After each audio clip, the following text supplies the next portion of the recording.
Welcome back to Streamline Investigations. It's Marvin speaking.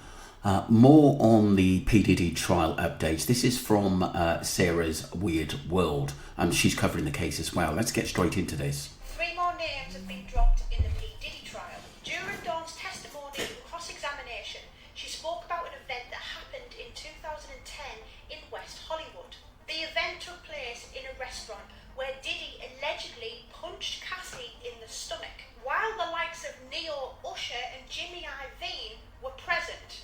This then turned into a secret argument between Diddy and Cassie. He then pointed to the door, making her leave the restaurant because she was hunched over, holding her stomach. Now, just because these names have been dropped does not mean that they're going to be entering the courtroom as a witness. However, if these people were present, they should be speaking up about it. Kerry Morgan has now taken the stand. She was Cassie's best friend throughout pretty much the whole relationship between her and Diddy. She is also speaking about events which has happened where Diddy has allegedly attacked Cassie in her presence. Almost everyone who has spoken to back up Cassie's testimony has also suffered the backlash of Diddy. Kerry has told the courtroom how on an occasion Diddy actually assaulted her, allegedly, with a coat hanger and then began to choke her. Buckle up, because I think this trial's going to take off in a whole new direction.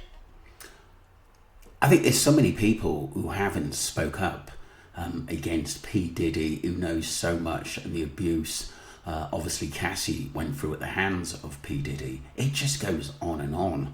I mean, this guy should be locked up forever and the key should be thrown away. Let's look at some of the message in this. But Neo's wife told the internet before it all came out. Neo's wife girlfriend called Neo out as Diddy's junior in a video. I think a lot of people, I bet Jeffrey Epstein, the ringleader of it all. That's an interesting one. What about the Prince recording? Not true. It doesn't matter about Cassie. We all knew she'd been paid off. Has he actually done anything else wrong? Consenting adults, it's not a crime. I mean, some of them are, some of them aren't, to be honest with you. I'm a bit confused as it's not a DV case, but I feel like that's been the main cause focus so far. Yeah, I think so too.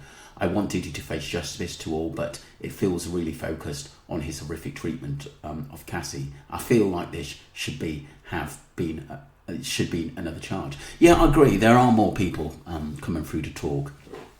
The creator Sarah goes, I think they are trying to get past the part with Cassie taking up a lot of last week so they can move on to other offences. They need to soon though. Yeah, they need to do that soon though. Yeah, I agree. That was a good update. We're going to move on to part 2 of the same case. Welcome back to part 2, people. This is Diddy trial update. Danny T. Kane's Dawn Richard testifies.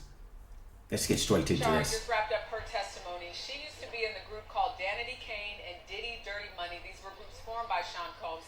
She also has a civil lawsuit pending against Combs. The defense really went after Rashard and her credibility when it comes to previous interviews she had given prosecutors about what she saw. For example, whether or not she saw Combs attempt to hit Ventura with a frying pan or whether she actually saw him hit Ventura with a frying pan. Then there was this moment where the defense really went in on testimony that Rashard gave, saying that Combs told her she could go missing if she opened her mouth about the abuse that she witnessed.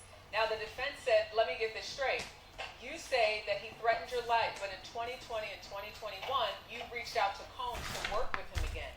At which point Rashard said yes, even though Rashard had testified that she saw Cassie being punched. The problem with Diddy, he's so powerful and so manipulating, and has got money too, and can offer people good jobs or leads to get good work.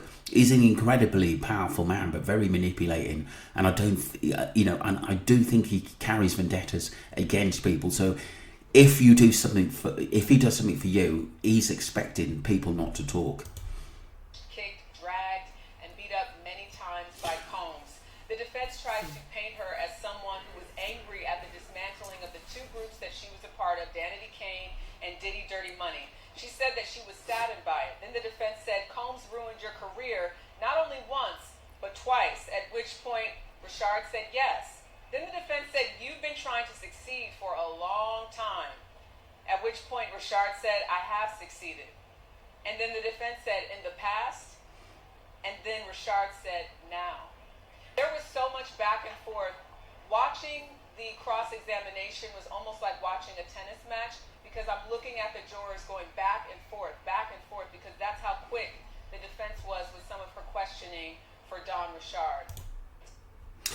That was CBS News people, Dawn Richards, who was part of both Danity Kane and Diddy Dirty Money, two groups formed by Sean Diddy Combs.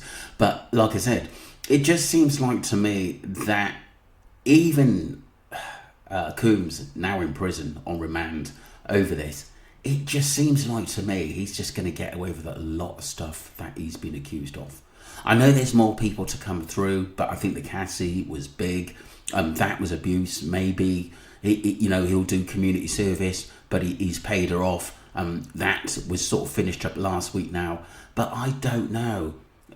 I just got a feeling he's not going to do a lot of time unless some real crucial stuff actually comes up. And I do think he's got a lot on people as well. Let me know what you think, people, and don't forget to subscribe to Streamline Investigations, and I'll update you with more news. Thank you.